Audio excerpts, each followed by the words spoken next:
Before it became a counterculture icon, a medical debate, or a political controversy, cannabis was simply a plant that grew quietly in river valleys alongside flax and barley, long before there were laws, rituals, or even the word high. And somewhere between the smoke-filled tents of the ancient steppe nomads and the incense rituals of forgotten temples, humanity discovered that this humble weed could open the doors of perception long before anyone knew what that even meant. So, when did people actually start smoking weed? Tonight, we're travelling back thousands of years to deserts, tombs, and nomadic fires to trace the slow, hazy evolution of one of humanity's oldest relationships with intoxication. Long before it was rolled into paper, before it was outlawed or legalized, before it even became weed, cannabis was known by many other names: ma, panga, hemp, cannabis, daga. Each name belonged to a culture that used it differently. Some burned it in worship, some boiled it into medicine, and others simply tossed it onto the fire to watch the smoke rise. Archaeologists now believe that humans first encountered cannabis more than 12,000 years ago in the Altai Mountains, a rugged region between modern-day Russia, Mongolia, and Kazakhstan. The plant thrived there, in the cold, wind-beaten grasslands, and early humans likely noticed its unusual aroma when thrown onto the fire. But the story of smoking weed, of deliberately inhaling its fumes for spiritual or pleasurable effect, comes much later. Our earliest evidence comes from burial sites in the Pamir Mountains, where wooden braziers filled with cannabis residue were discovered, dated around 500 BCE. Inside these tombs lay members of the Scythian tribes, fierce nomadic horsemen described by the Greek historian Herodotus, who wrote that after battle the Scythians would gather in their tents, toss hemp seeds onto hot stones, and inhale the thick aromatic vapor. They howl with pleasure, Herodotus noted, in one of the oldest written descriptions of getting high. It's likely that this was more than recreation, it was ritual. For the Scythians, cannabis smoke may have been a bridge between worlds, a way to honor the dead, to cleanse the living, or to blur the boundary between the human and the divine. In the flicker of those ancient fires, we see the beginnings of what would, many centuries later, become the joint, the bong, the ritual, and the myth. As the Scythian tribes drifted east and south along the ancient Silk Road, they carried more than furs, gold, and horses. They carried stories, seeds, and smoke. Somewhere along those dusty routes, the strange burning herb that made warriors laugh and priests chant found its way into the river valleys of India and the mountains of China, where it was given entirely new meanings. In India, cannabis became known as bhang. It was not smoked at first, but mixed into milk and spices, churned into a thick greenish drink served during sacred rituals. The earliest Hindu texts, like the Atharva Veda, written more than 3,000 years ago, refer to it as one of the 5 sacred plants given to humanity by the gods themselves. It was believed to be a source of happiness, a liberator, a bringer of joy. Priests would drink bhang before meditation. Ascetics would use it to detach from worldly suffering, and common villagers might consume it during festivals like Holi, where joy, colour, and transcendence mingled freely. Unlike the Scythians, who saw the smoke as a ritual purification, the Indians saw the drink as a sacred union, a way to taste, not just inhale, the divine. Meanwhile, far to the east, the ancient Chinese had discovered the same plant, but they saw it not as a key to ecstasy, but as a medicine. The legendary emperor Shen Nung, often called the father of Chinese herbalism, recorded cannabis among his healing herbs over 4,700 years ago. It was used to treat pain, rheumatism, malaria, and absent-mindedness.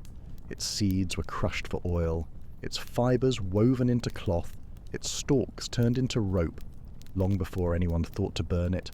But the idea of smoking cannabis eventually caught up with the East. By the time of the Tang dynasty, travellers and traders had begun bringing tales of its euphoric effects from Central Asia. Chinese medical texts began to mention not only its uses for healing, but also its psychoactive potential, warning that too much could make one see ghosts and talk with spirits. The plant's dual nature, both sacred and dangerous, both healer and hallucinogen, was already becoming part of its myth. Every culture that adopted it reinterpreted its power. To some it was a medicine, to others a bridge to the gods, to a few simply a way to forget the harshness of the world for a fleeting moment. By the first centuries of the Common Era, Persian mystics, Arab physicians, and Greek philosophers were all aware of the plant's effects. It was traded in markets from Kashgar to Cairo, often as hashish, compressed resin from the flowers, far more potent than the dried herbs of the steppe. And it is here, somewhere between the ancient shrines of India and the spice markets of the Middle East, that smoking cannabis began to take on its modern form. People no longer burned it only in ritual braziers. They began to inhale it directly, through pipes, through reeds, through whatever could channel the smoke. The world was changing.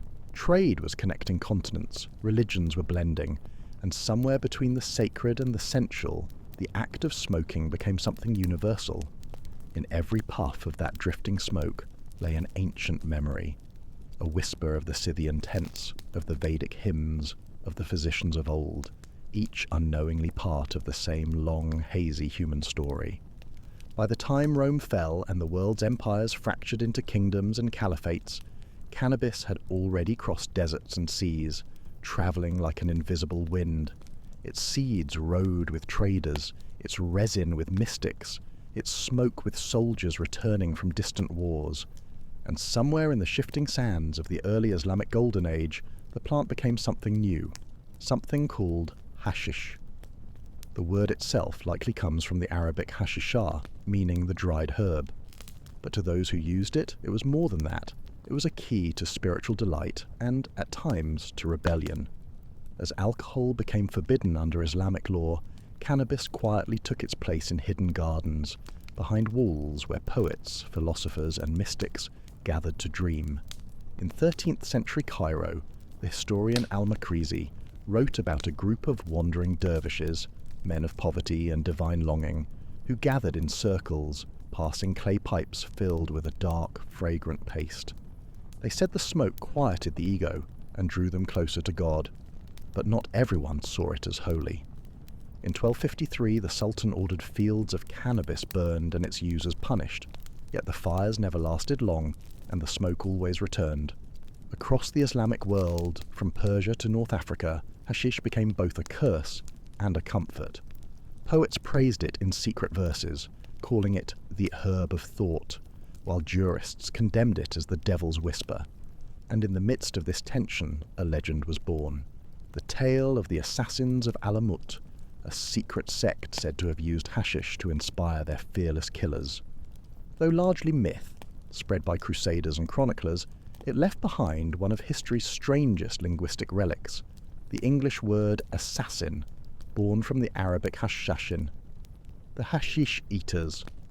As the centuries passed, cannabis spread further south and west. African traders brought it down the Nile and across the Sahara. In Ethiopia and Sudan, it was smoked in long, curved pipes. In Mozambique, it was mixed with herbs and used by healers to drive away evil spirits. Each new land reshaped the ritual, giving the smoke its own language, its own rhythm. Then came the sailors, restless, hungry, and half superstitious, who carried hemp not for pleasure but for work. Its fibres became the ropes, sails, and rigging of every ship that crossed the medieval seas. For them, hemp was the muscle of civilization, holding the world together while the smoke of its cousin drifted quietly across continents. Yet even in Europe, the scent of cannabis could be found if one knew where to look. In the back rooms of apothecaries, ground hemp seeds were prescribed for pain and melancholy. Medieval herbalists spoke of its warmth, its ability to comfort the joints and soften the sinews. And though the church frowned upon intoxicants, whispers persisted of monks who used it in ointments, or in pipes during long winter nights, to ease their solitude and their silence. By the Renaissance, explorers returning from the East brought back stories of powerful Eastern resins, substances that could calm pain, open dreams, and make men forget the cold. Doctors wrote cautiously of its uses, philosophers pondered its moral danger, and somewhere in the middle of that confusion, the world simply kept smoking. Because that is what humanity has always done. We find the things that quiet our storms, that make the night gentler, the thoughts slower, the edges softer. And in the case of cannabis, the fire has never really gone out. It's just moved from one age to the next, one pipe to another, one story to the next. By the time the sails of empire began to unfurl across the oceans, cannabis had already conquered the old world. It had been worshipped, feared, prescribed, and forbidden, yet somehow it always found a way to grow again. And as ships left the ports of Lisbon, Amsterdam, and London, the plant went with them, tucked into burlap sacks beside rice, cotton, and coffee beans, bound for the edges of the known world. In the 1500s, Spanish and Portuguese colonists carried hemp to their new territories, Brazil, Mexico, and eventually North America. But at first, they weren't chasing euphoria. They were chasing profit. Hemp was the lifeblood of the age of exploration. Its coarse fibers made the ropes that held sails, the rigging that guided ships, and the canvas that caught the wind. Without hemp, the great wooden vessels of empire could never have crossed the sea. So, in the New World, it was mandatory. Colonial laws required farmers to grow hemp. By the early 1600s, English settlers in Jamestown, Virginia, were cultivating the crop by royal decree. It was used for uniforms, paper, fishing nets, and sails. Yet every so often, whispers spread among the enslaved labourers and sailors about another use for the plant. At night, when the fields were quiet and the overseers asleep, they would burn its dried leaves, passing the smoke between them, the way people had done for thousands of years before the word America even existed. Over time, this quiet, secret practice began to evolve. From Africa, enslaved people brought not only seeds, but ritual knowledge, ways of preparing and smoking cannabis that stretched back generations. They called it dagga or ganja, and through the Caribbean trade routes those words began to take root in new soil. By the 18th century, cannabis was being written about in colonial medical journals as a strange eastern herb, one used by Oriental physicians to calm nerves, reduce pain, and induce peculiar states of cheerfulness. The British, stationed in India, had already become fascinated by the plant's effects.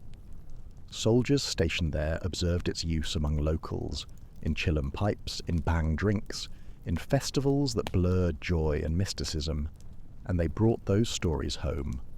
In 1839, an Irish physician named William O'Shaughnessy, serving in British India, published a paper describing cannabis as an extraordinary medicine for pain, muscle spasms, and even epilepsy. His findings changed everything. Suddenly, cannabis wasn't just a curiosity from distant lands, it was the new miracle of modern medicine. Tinctures, extracts, and oils flooded the shelves of apothecaries across Europe and America. By the 1850s, it was listed in the US Pharmacopoeia, a legitimate, trusted drug. It was sold in glass bottles with golden labels under names like cannabis indica extract and prescribed for hysteria, migraine, and melancholy. But the fire that had burned in Scythian tents and Sufi lodges could not remain purely medical for long. As the world industrialized, people began to rediscover the old ritual, the smoke itself. In Mexico, working-class laborers rolled cannabis into cigarettes known as marijuana. In New Orleans, jazz musicians of the early 1900s passed hand-rolled joints under the warm glow of gaslight, their horns wailing into the night as the smoke thickened in the air. They called it marijuana, reefer, grass. The plant that had once been sacred to gods, emperors, and mystics was now alive again in the rhythms of blues clubs, plantation fields, and back-alley gatherings. Every puff was a rebellion against pain, a small act of escape, a continuation of an ancient human instinct to seek stillness, to soften the noise, to find, if only for a few minutes, a place where the world feels kind. By the dawn of the 20th century, the world had become mechanical, loud, impatient. Steamships cut across oceans, factories roared through the night, and cities grew like iron jungles. But somewhere beneath all that progress, in quiet rooms filled with jazz and cigarette smoke, the old green plant was still alive, passed from hand to hand, a remnant of an older rhythm humanity had almost forgotten. In America, the word marijuana began to drift through newspapers and police reports in the early 1900s, often spelled differently, often spoken with fear. What had once been a medical tincture sold freely in apothecaries was now being associated with outsiders. with Mexican workers, black jazz musicians, and restless youth who refused to bow their heads to the new moral order. It was no longer a medicine, they said. It was a menace. The Marijuana Tax Act of 1937 marked the beginning of a new era, an era of silence and shadows. Cannabis was driven underground. Doctors stopped prescribing it, farmers stopped growing it, and musicians began hiding it in cigarette packs. What had once been burned in temples now burned in secret, in the basements of Harlem, in the back alleys of Los Angeles, in the small, flickering corners of rebellion. Then came the war, and then another and another. Through the 1940s and 1950s, soldiers returned home from Europe and the Pacific having seen death, destruction, and all the fragile beauty of survival. Many of them, restless and disillusioned, sought peace in music and smoke. The Beat generation took up the pipe and the pen. Writers like Kerouac and Ginsberg spoke of altered minds, of freedom through intoxication, of rejecting the hollow promises of modern life. And then came the 1960s, the decade that changed everything. In fields of wildflowers and concert crowds that stretched like oceans, cannabis became a symbol, not of medicine, not of ritual, but of liberation. It drifted through Woodstock, through San Francisco's Haight-Ashbury, through student protest in Paris and London. For the first time in centuries, the plant was not hidden. It was celebrated. It was the return of an ancient spirit in a new disguise. No longer Scythian, no longer sacred, but still the same quiet invitation to breathe, to feel, to remember. But that freedom came with a cost. Governments declared a war on drugs, and cannabis was caught in the crossfire. In the 1970s and 1980s, the plant was vilified again, portrayed as the root of crime, laziness, and moral decay. Millions were arrested, generations were marked, and entire communities were torn apart over the same herb that once grew peacefully beside barley fields in Central Asia. The smoke never disappeared. It just moved deeper underground. And then slowly, the world began to change again. In the 1990s, whispers turned into movements. Patients with chronic pain, veterans with trauma, people with epilepsy, all began speaking of cannabis not as sin, but as salvation. Science, once silent, began to listen again. Research uncovered what the ancients had already known, that within this plant lay something deeply human, a chemistry of calm, of balance, of healing. By the 21st century, the tide had turned. The smoke rose once more, not in temples or tents, but in coffee shops in Amsterdam, in dispensaries in California, in quiet rooms where people rolled the same herb once inhaled by Scythians, Sufis, and poets. The circle had closed. Now, as you listen to this story, perhaps with your eyes half closed, drifting between thought and sleep, you are connected to that same ancient ritual. Thousands of years, countless empires, endless arguments, and yet the same human impulse remains, to seek peace in a restless world, to light a small flame against the dark, to breathe in the memory of something older than civilization itself. The story of weed is, in truth, the story of us, a reminder that even in smoke there is history, and even in haze there is heritage. It's strange, isn't it? How something so small, so fragile, a leaf, a seed, a handful of dried flowers, could travel across the entire history of the human race.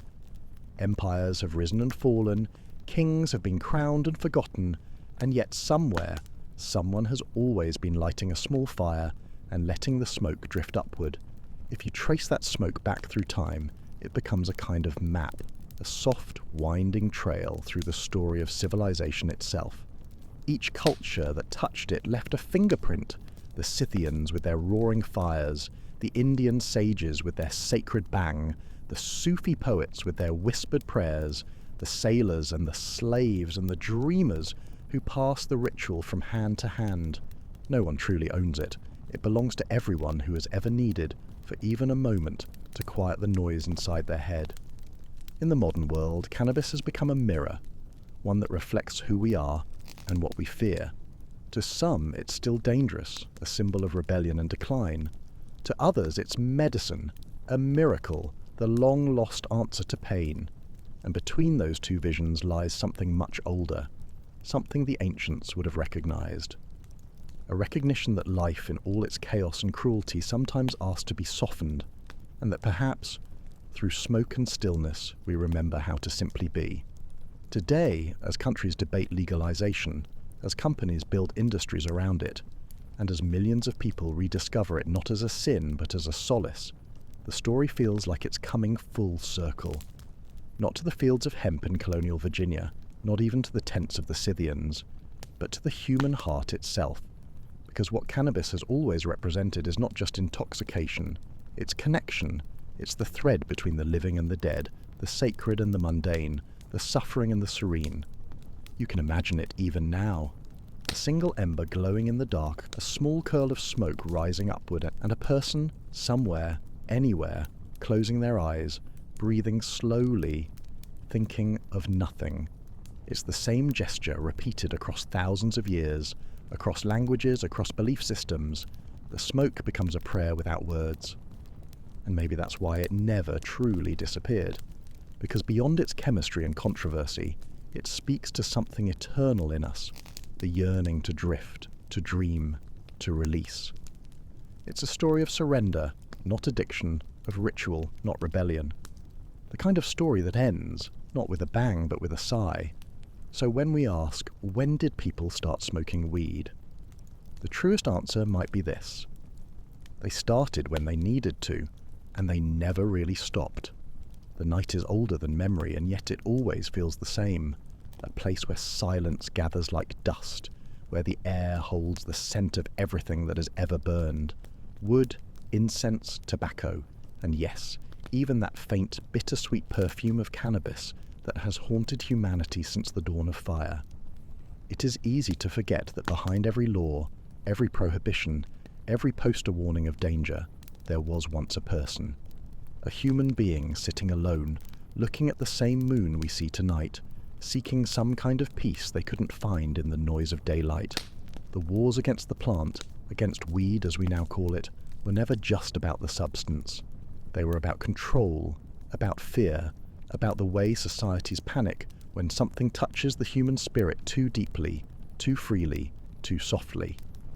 In the smoky cafes of Paris in the 1920s, artists like Baudelaire and Gautier had already written about Le Club des Assassins, the secret gatherings where poets, painters and dreamers experimented with the strange resin from the East. They believed that in its haze they could see the hidden patterns of the world, the geometry of dreams. To them, cannabis was not an escape but an exploration, a doorway into the landscape of the mind. Half a century later, the hippies of San Francisco thought the same thing, though they never said it in quite those words. They didn't talk of geometry or poetry, they talked of freedom. They lit up under wide skies on grassy hills, surrounded by the hum of guitars and the soft heartbeat of drums. They believed that smoking wasn't just rebellion, it was communion, a silent act of unity in a world obsessed with division. And even if the world didn't understand them, even if their flowers wilted and their revolutions faded, they passed something on, a reminder that the simplest rituals are often the most human. But as the decades turned, smoke gave way to science. Microscopes replaced myths. Words like THC, CBD, endocannabinoid system became the new language of understanding. Doctors began to map what ancient shamans had already sensed, that within our bodies lies a quiet network, a natural harmony that the plant seems to awaken, like a key fitting into a lock long forgotten. And maybe that is why, after all the wars, after all the propaganda, after all the fear and punishment, humanity has once again returned to it, not as a drug, not as a crime, but as a part of itself. In clinics and dispensaries, in research labs and bedrooms, people are rediscovering the same calm that Scythian warriors and Hindu priests once sought around their fires. The same peace that the poets of Cairo and the sailors of the Caribbean once inhaled under the stars. Because no matter how modern we become, we are still ancient creatures at heart. We still crave moments of stillness, of surrender, of gentle escape. And maybe that's why the story of weed will never truly end. Because it isn't the story of a plant. It's the story of every person who has ever sat in the quiet dark, breathing in, breathing out, and realizing that life, even for a moment, can feel lighter than air. Some nights, when the world grows still and the wind carries that faint, earthy scent of burning leaves, it almost feels as if the past is whispering again. The smoke rises slowly, curling and bending in the dim light, and for a moment you could swear it's alive, like an old spirit stretching its fingers toward the sky. Every civilization that ever lived has known this motion. The lighting of something small, the waiting breath, the soft exhale that follows. It's a gesture older than language itself. The Scythians did it in their tents. The priests of India did it before their gods. The healers of Africa did it to cleanse the soul. The poets of Europe did it to unlock the mind. And the wanderers of the modern age do it to quiet the heart. Different reasons, different centuries, the same fragile human longing beneath them all. Smoke, in every age, has meant the same thing. Release. It rises and vanishes, just like every thought, every life, every dream. It's the visible shape of the invisible, proof that something once lived, burned, and was gone. Maybe that's why we find comfort in it, because in its rising we see the shape of our own impermanence, beautiful, brief, and impossible to hold. The story of weed, when you strip away the myths and the politics and the endless debates, is really the story of what it means to be human, to hurt and to heal, to fear and to hope, to carry within us a yearning that words can't quite describe, the need to slow down, to step outside of time, and to remember that somewhere beneath all the noise there is still silence. Even now, in a world of neon and glass, that silence waits. People light up on balconies on beaches in small apartments that echo with the hum of the city. The same thin trail of smoke drifts upward, unnoticed, but eternal. It curls past the satellites and the skyscrapers, past the radio towers and the night flights, carrying with it a single, timeless message. That we have not changed as much as we think, and perhaps that's the secret. Not when the first person started smoking weed, but why they did. Because deep down, everyone who has ever held fire in their hands has wanted the same thing. To feel, for a heartbeat, that the world is softer than it seems. At the end of every story there is silence, not the kind that is empty or cold, but the kind that feels like rest, like the earth itself exhaling after a long, slow breath. The world outside grows softer now, the hum of traffic fades, the wind quiets, and even the light seems to hesitate before disappearing completely. Somewhere in that silence a thin thread of smoke still rises, delicate and unhurried, curling toward a sky that has seen it all before. If you follow that smoke upward, through the centuries and the ruins, through the cathedrals and the tents and the glass towers, you can almost hear it, the echo of every person who ever sought peace in its warmth. It doesn't matter who they were, a nomad on the steppes, a monk in a monastery, a poet in a Parisian attic, a wanderer on a city balcony, all of them, in that moment, were the same. All of them were searching for the same quiet place inside the noise of being alive. The ember glows a little longer. It fades to orange, then red, then to nothing but a memory of warmth. And yet even when the light goes out, the story doesn't end. It lingers, in the air, in the mind, in the slow rhythm of breathing. Because cannabis, in all its forms, has always been less about the smoke and more about what it represents. Not escape, but ease. Not forgetting, but remembering that even pain can soften, even chaos can hush, even the heaviest thoughts can drift like ash on the wind.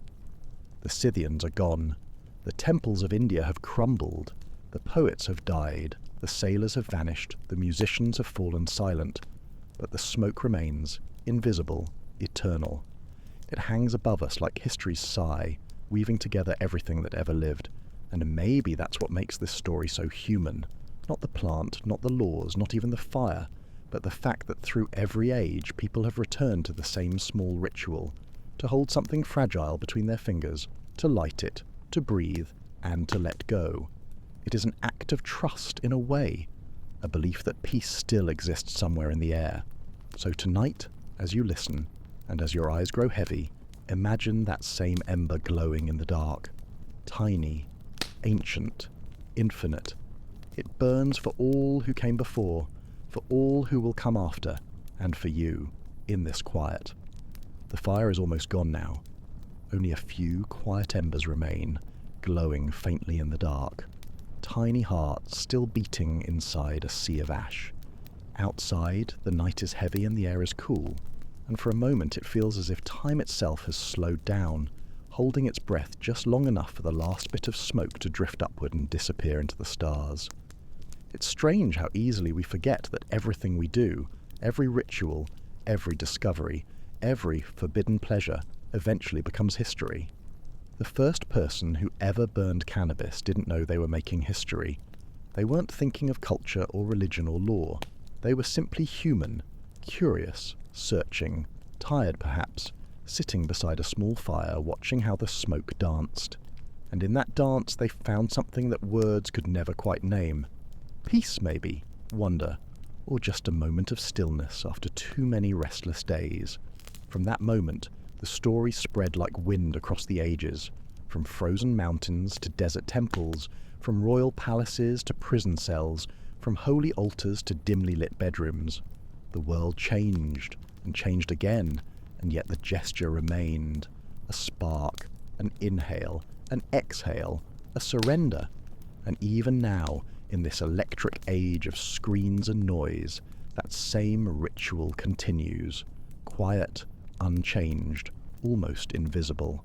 A memory older than writing, surviving in the rhythm of breath. When you think about it, maybe the question was never, when did people start smoking weed? Maybe the truer question is, when did we stop remembering why? Because through all the centuries, beyond the laughter, the laws, the fear, and the fascination, it was never just about getting high. It was about coming down, slowing the world until the heartbeat of the earth could be heard again. The Scythians are gone. The temples are dust. The poets and prophets who praise the smoke have long returned to the soil.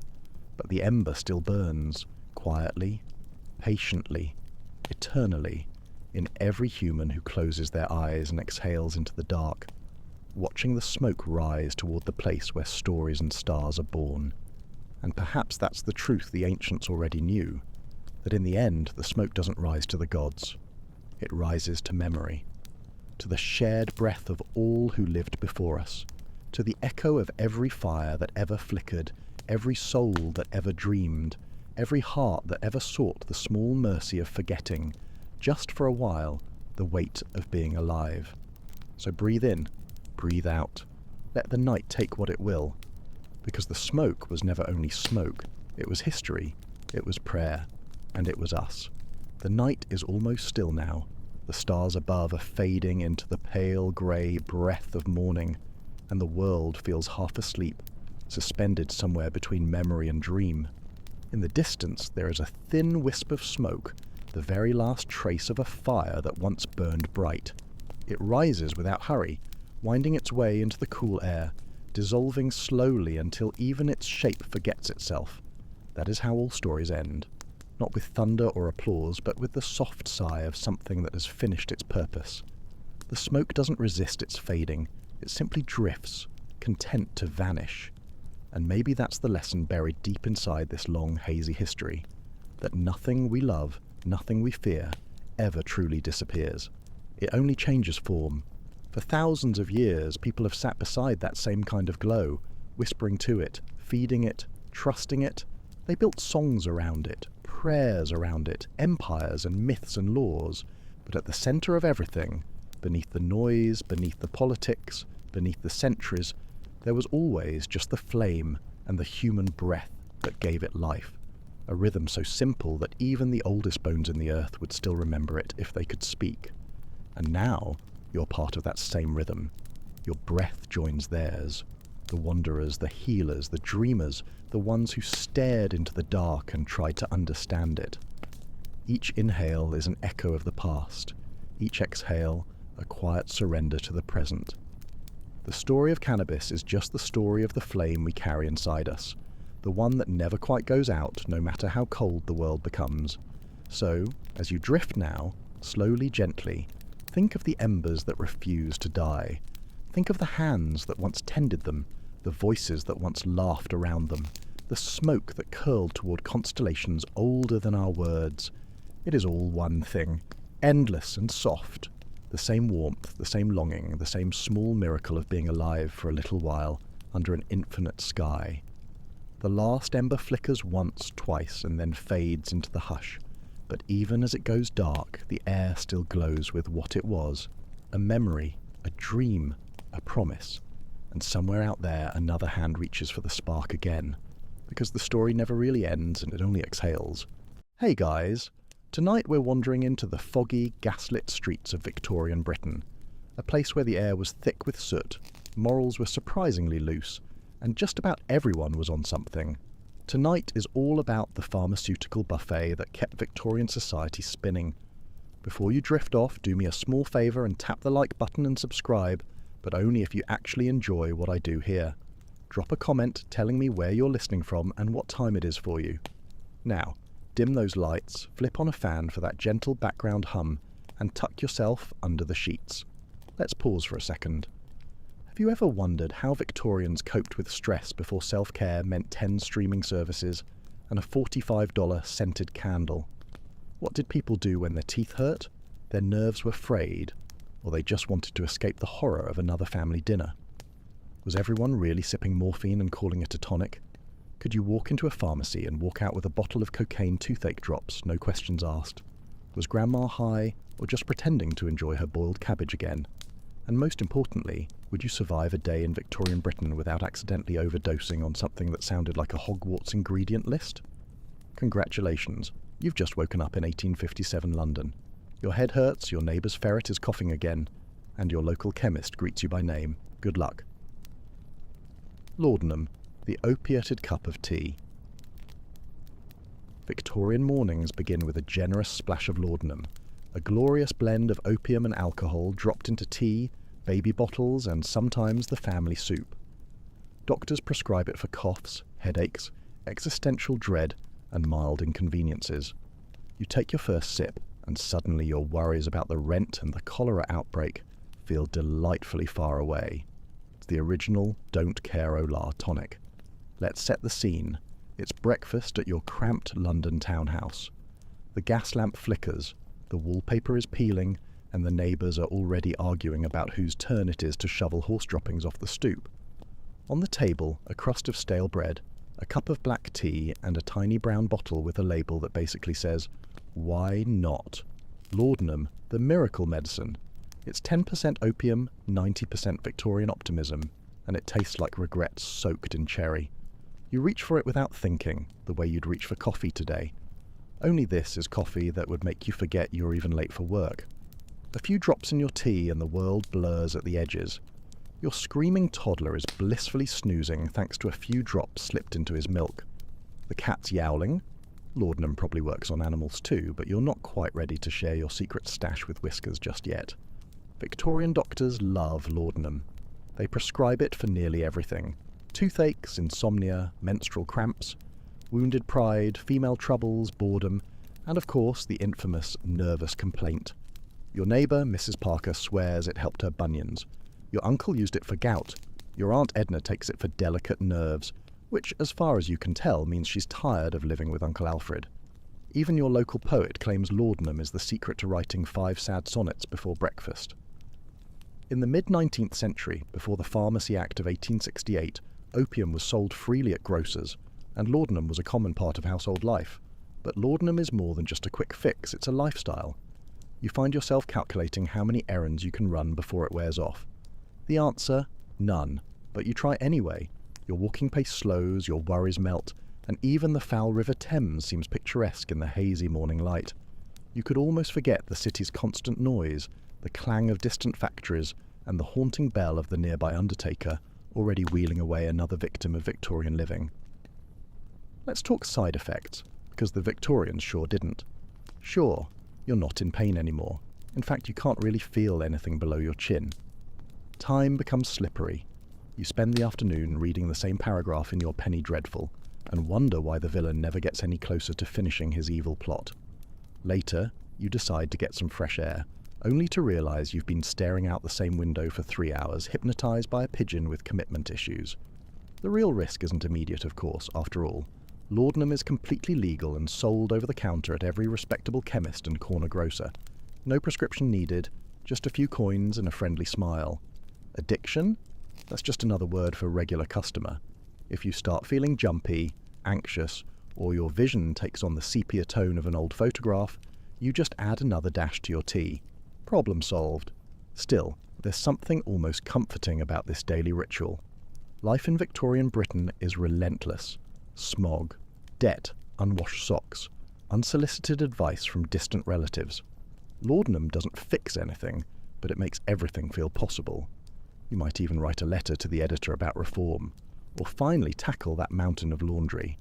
More likely, you'll take another nap and dream about a world with slightly less horse manure, and so the bottle sits on the mantel right next to the family Bible, the only two things guaranteed to bring comfort. As the day fades into a foggy evening, you pour one last dose and toast to Victorian resilience, the art of carrying on one dreamy, opiated cup at a time. Opium dens, the socialising Victorian style. Step into a smoke-filled East End cellar, where the air is thick enough to chew and dreams leak through the floorboards. Here, you stretch out on a battered sofa and share a pipe with strangers, drifting into a blissful haze as your wallet quietly disappears. It's socialising, Victorian style. Say little, drool a lot. Let's take you there. Your shoes are sticking to the floor. You duck through a battered wooden door, the street noise swallowed by heavy curtains. Instantly your nose twitches at a fug of incense, lamp oil, and something that might be weak, old cabbage. Or perhaps it's just someone's coat. The ceiling is low, the wallpaper peeling, and every surface is a mosaic of stains and colours that defy the natural spectrum. Congratulations. You're in an authentic Victorian opium den, a cross between a living room and a chemistry experiment gone wrong. The regulars ignore you, or at least try to. Most are somewhere between awake and astral projection. You weave past a pair of gentlemen who might be bankers, philosophers, or just really lost. There's a painter sprawled in the corner, humming to himself and sketching the same 3 lines on a crumpled napkin. Every table has a mismatched teacup, filled with something murky, and at least one dozing patron who's forgotten their own name. You flop down on a patched velvet sofa, the kind that would probably qualify as an archaeological find if it ever saw daylight. Someone passes you a long pipe, ornate, delicate, and sticky. The ritual begins. You heat a sliver of opium over a candle, inhale slowly, and wait for the world to slip its moorings. The first breath is sharp and bitter, but soon the taste disappears behind a tidal wave of numbness. A soft, warm fog settles into your bones. Every sound becomes a gentle echo, every worry floats away, and even your itchy socks no longer bother you. Conversation is optional and usually impossible. Victorian etiquette evaporates here. Nobody is comparing family pedigrees or debating the correct angle for a calling card. Instead, you share a companionable silence, broken only by the clink of glass, the hiss of matches, and the occasional poetic mumble. Your mind wanders. Maybe you remember a childhood pet, or the fact that you meant to pay your rent yesterday. Doesn't matter now. The world outside feels about as real as a novel you once read and forgot to finish. Time is elastic in the den. An hour drips by, or maybe it's 3. Occasionally, someone rouses enough to stagger out. Shoes missing, hat on backwards, eyes the colour of rainwater. The proprietor, a silent shadow with the stamina of a caffeinated bat, moves through the gloom, collecting coins, replenishing pipes, and making sure nobody accidentally sets themselves on fire. A good den keeper knows how to keep things just legal enough to avoid the police, but just shady enough to attract the poets. You watch as the line between dream and reality bends. Some patrons chase visions, gorgeous colours swirling in the gaslight, phantom music playing from nowhere. Others simply nap, faces slack and peaceful, achieving the elusive Victorian goal of rest without responsibility. It's cheaper than a holiday, and if you ignore the risk of arrest, theft, or a truly legendary hangover, almost as restorative. Let's be clear, opium dens are not glamorous. You're lying on a questionable sofa next to a stranger snoring in Morse code. The air is so thick you can bite it, and the risk of tuberculosis is only slightly lower than the risk of being bored to death by a philosophy student on his 3rd pipe. But for a few hours, you float. The misery of the factory, the nagging of the landlord, the bleak British drizzle, all fade out to static. When you finally stagger outside, the city is quieter, the world softer, and your wallet lighter. You vow never to return. You'll be back tomorrow. Victorian self-care. Dream big, drool quietly, and always check your pockets. The all-purpose cure, cocaine. Forget flossing. You just dab a little cocaine on your gums, and suddenly you can't feel your face, let alone your dental pain. Victorians also used it for shyness, exhaustion, or to prepare for a really long, awkward dinner with the in-laws. Honestly, why brush when you can numb? Welcome to the medical marvel of the late Victorian age, over-the-counter cocaine. The original all-in-one solution for everything from dental emergencies to social anxiety, and, because it's Victorian England, also for anything described as female nerves, melancholia, or the persistent feeling that your hat is too tight. You pop by your local chemist, ask for something for your toothache, and walk out with a tiny glass vial and an enthusiastic recommendation. It's the 1890s, and everybody's feeling just a little bit more energetic than usual. Dentists absolutely adore this stuff. You walk in with a cavity the size of a shilling, and leave floating on a cloud of chemically induced indifference. The dentist smears cocaine on your gums, your lip goes numb, and suddenly dentistry isn't so bad after all. No anesthesia, no Novocaine, just pure pharmaceutical-grade confidence. Your dentist might even send you home with a sample so you can keep the good times rolling in the comfort of your own parlour. And it doesn't stop at toothaches. Are you feeling awkward at your cousin's engagement party? Cocaine. Got the mid-afternoon yawns after a morning spent dodging manure carts and judgmental glances from your neighbour? Cocaine. Want to impress your boss at the office with tireless work and alarming punctuality? There's a bottle for that. Victorian advertisements promise that cocaine will banish all sensation of fatigue, cheer the melancholic, and restore vigour to the most listless of spirits.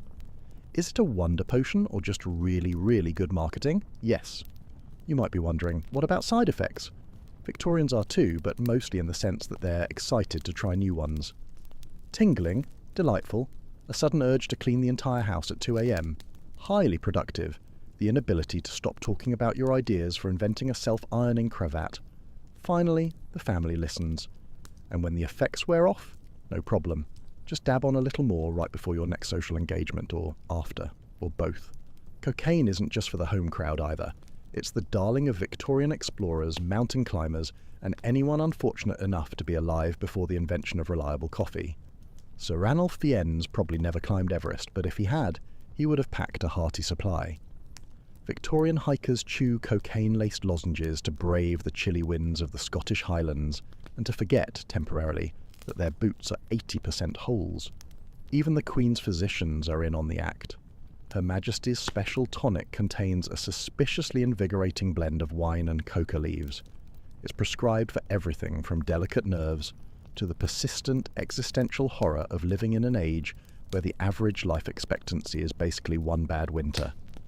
The most famous cocaine wine, Vin Mariani, was endorsed by popes and presidents alike, with one dose containing as much as 50 milligrams of pure cocaine. You take a sip, and suddenly it's much easier to ignore the coal smoke, the rats in the walls, and the fact that the family dog is still using the sitting room rug as his personal bathroom.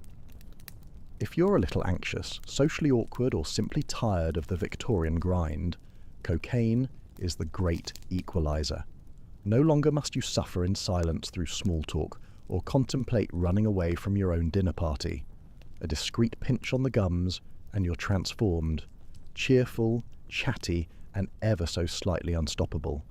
Your problems melt away, your gums go numb, and for a brief moment you're convinced you could give a speech in Parliament, or at least survive another game of charades. In the end, maybe cocaine doesn't solve your problems, but it sure makes you forget you had them. Your mouth is numb, your nerves are soothed, and your sense of Victorian decorum is temporarily out the window.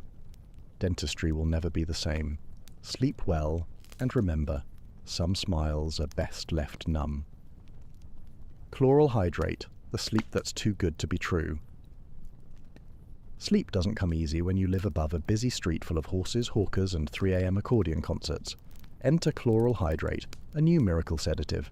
Just one spoonful, and you drift off to sleep, possibly until the next coronation. Let's get comfortable.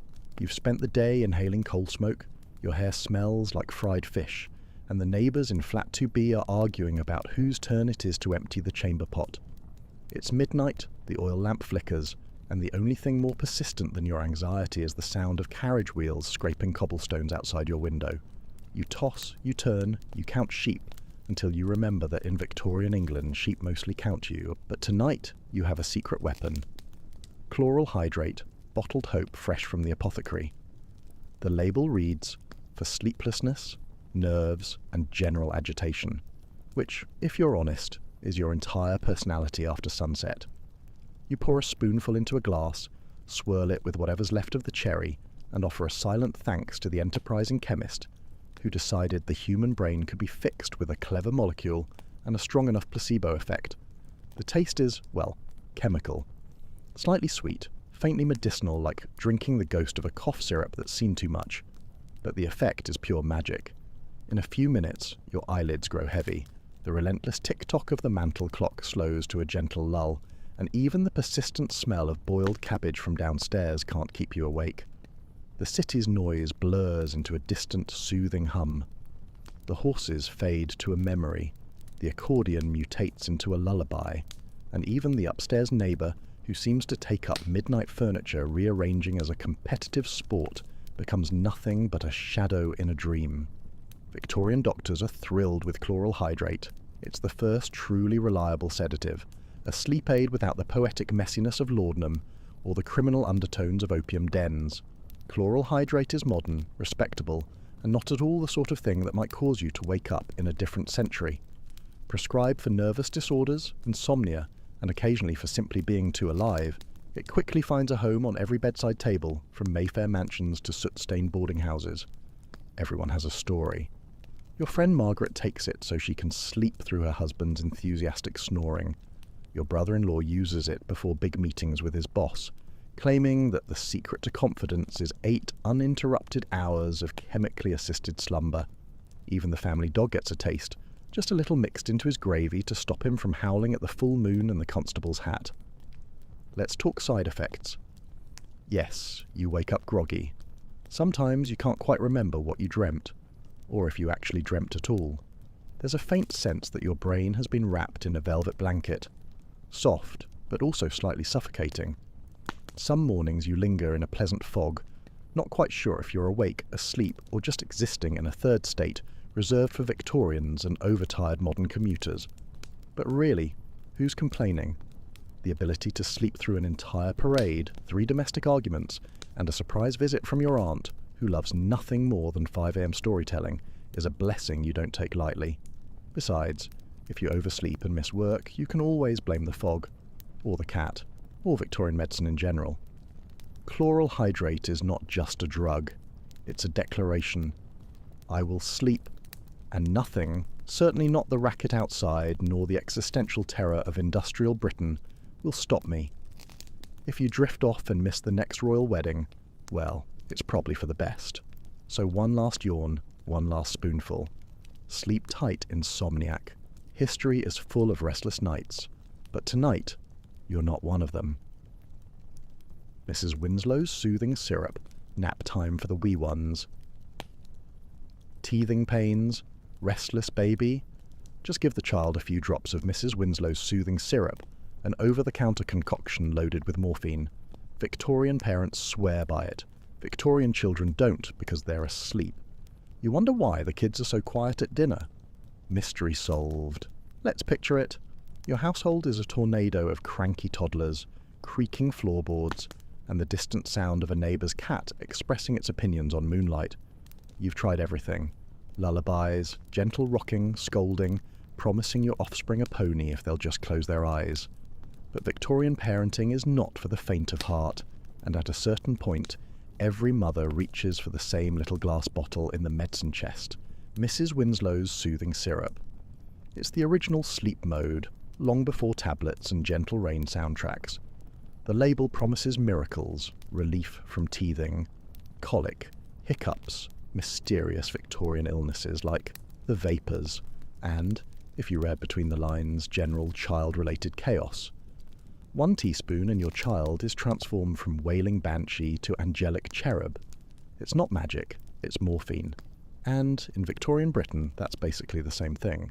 Administering the syrup is a ritual. You measure out a careful spoonful, ignoring the very scientific just eyeball it method. The smell is faintly sweet, herbal, and tinged with the ineffable scent of quiet. Within minutes, your tiny human's eyelids grow heavy, the whimpering subsides, and the house is blessedly, gloriously peaceful for the first time all week. You can hear yourself think. You can also hear the sound of every other mother on the street breathing a collective sigh of relief. Let's not sugarcoat it. Victorian parenting is a marathon without snacks. There are no disposable nappies, no child-proof locks, no parenting books except the Bible, and, if you're lucky, a dog-eared copy of Mrs. Beeton's. A fussy child at night means the whole household is awake. Siblings, grandparents, the lodger you forgot was living in the attic. With 1 dose of soothing syrup, the baby drifts off, and you finally have a chance to address the other pressing issues of Victorian life, like scrubbing coal dust off the curtains or hiding from your landlord. Doctors adore Mrs. Winslow's. Pharmacists recommend it. Grandmothers pass down secret tips about how to make the effect last through the Sunday sermon. The recipe, a mix of morphine, alcohol, and gentle Victorian denial, quickly becomes the go-to for every family with a restless little one. The syrup is marketed as harmless and entirely safe, which in Victorian language means nobody's asked too many questions yet. There's even an entire advertising campaign featuring happy, rosy-cheeked babies and angelic mothers looking far more rested than reality allows. Posters boast that Mrs. Winslow's quietly soothes and relieves the bowels. No mention of what happens if you accidentally double dose, but that's a worry for another century. For now, the only thing you care about is sleep. Glorious sleep. Side effects? Well, they're mostly ignored. Children are quieter, sleepier, less likely to get into the coal scuttle. Some seem so soothed they barely wake for breakfast. But in a time before child psychology, or even regular hand-washing, peace and quiet trump minor concerns like consciousness. And so, bedtime in the Victorian era becomes a remarkably peaceful affair. The baby snoozes, the parents collapse into chairs, and the air is filled with a sense of accomplishment and the faint, ever-present aroma of Mrs. Winslow's soothing syrup. You pat yourself on the back, close your eyes, and, for just a little while, pretend you've got it all figured out. Sleep well, little one. The Victorian night is long, the walls are thin, but at least tonight, thanks to Mrs. Winslow, everyone is getting some rest. Ether parties, a little chemical, giggling. Nothing says, let's have fun, like passing around a soaked handkerchief at a garden party. Whether you're a surgeon, a student, or just bored at a dance, ether brings people together in a haze of confusion and giggles. Let's set the scene.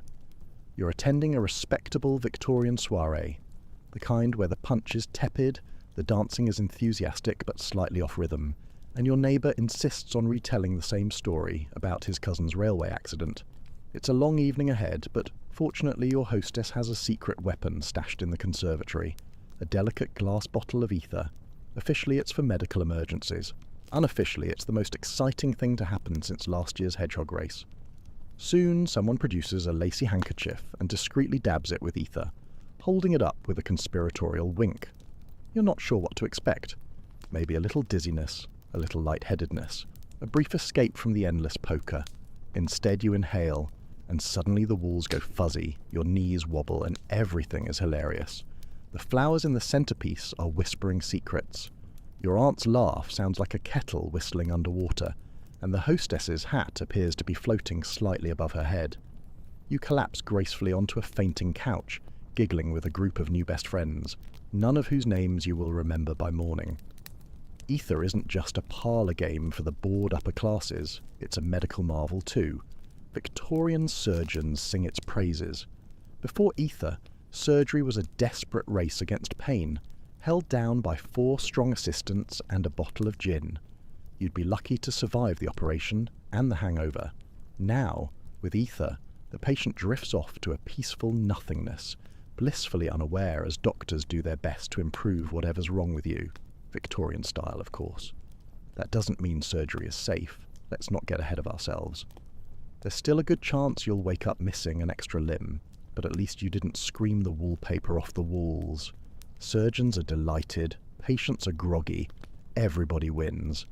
Ether becomes the go-to for tooth extractions, amputations, and, if you're a particularly nervous bride, occasionally even wedding nights. Students and medical apprentices quickly catch on to ether's more recreational possibilities. Chemistry class becomes a lot more interesting when the laboratory assistants are chasing each other around with bottles of the stuff, dissolving in fits of laughter at jokes about potassium. University parties evolve.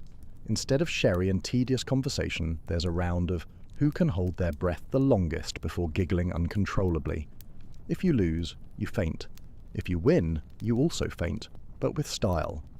Ether is, in some ways, the great social equalizer. Rich or poor, anxious or exuberant, everyone agrees on one thing. Life's worries seem a lot smaller with a nose full of volatile chemicals. Stressed about the coming industrial revolution? Ether. Sick of the cousin who plays the accordion at midnight? Ether. Curious about the world beyond the garden hedge but too shy to ask? You guessed it. Are there drawbacks? Of course. The aftermath is less glamorous. You might wake up on the grass with your hat on backwards or discover you've confessed your undying love to the family spaniel. Occasionally the party ends with someone fainting dramatically into the shrubbery or a guest attempting to waltz with the grandfather clock.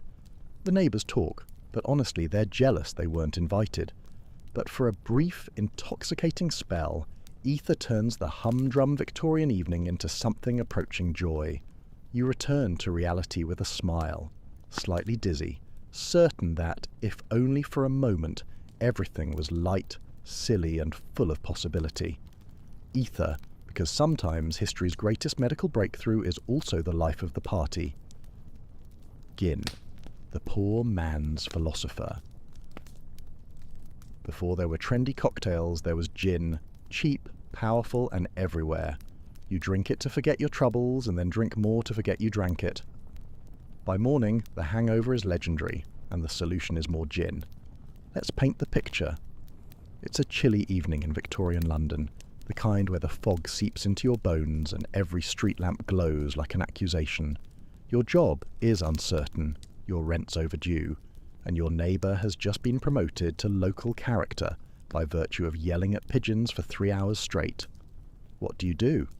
You wander down a narrow alley, dodging puddles of mysterious origin, and find yourself at the entrance to a gin shop, a haven for the worn, the weary, and the absolutely done with this century.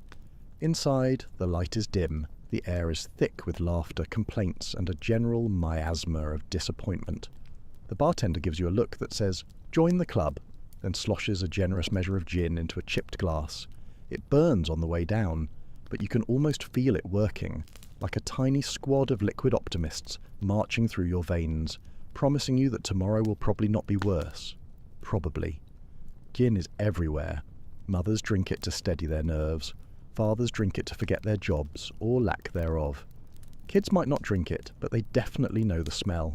Sharp, herbal, like a pine forest set on fire and extinguished in regret. It's called Mother's Ruin, and if that sounds dramatic, you haven't met a Victorian mother 3 gins deep. The government tries to intervene, but the people just switch to new recipes, new back-alley stills, new ways to turn potatoes, grains, or leftover sadness into something drinkable. You notice that nobody sips gin here. There are no delicate garnishes, no umbrella-topped cocktails, just mugs and throats in the immediate pursuit of numbness. You down another round. Conversation loosens, laughter rises, and for a brief, shining moment, you forget that your boots are wet and your prospects are drier than the gin itself. The gin shop is a study in Victorian sociology. There's a banker crying in the corner about his lost investments, a pair of chimney sweeps arm wrestling for half a pie, and an old woman quietly humming "God Save the Queen" as she lines up her empty glasses with military precision. You make a friend, a shoemaker who swears he once cobbled for the Prime Minister. He can't remember which Prime Minister, but the story gets better with each refill. Of course, the real problem is the morning after. You wake up in a room that might be yours, surrounded by the detritus of bad decisions, a broken hat, an unfamiliar dog, and a note on your hand that reads, "Never trust a man with 2 umbrellas." Your head feels like a construction site, your mouth like a gravel pit, and your stomach is auditioning for a role in a Greek tragedy. The Victorian solution? More gin. The hair of the dog is less a metaphor, more a way of life. You stumble back to the shop, clutching your head, and order another round. The cycle continues, unbroken, until either payday or a sudden burst of moral reform. Occasionally, you vow to stop. Sometimes you even succeed, for an hour or two. Still, there's something honest about it.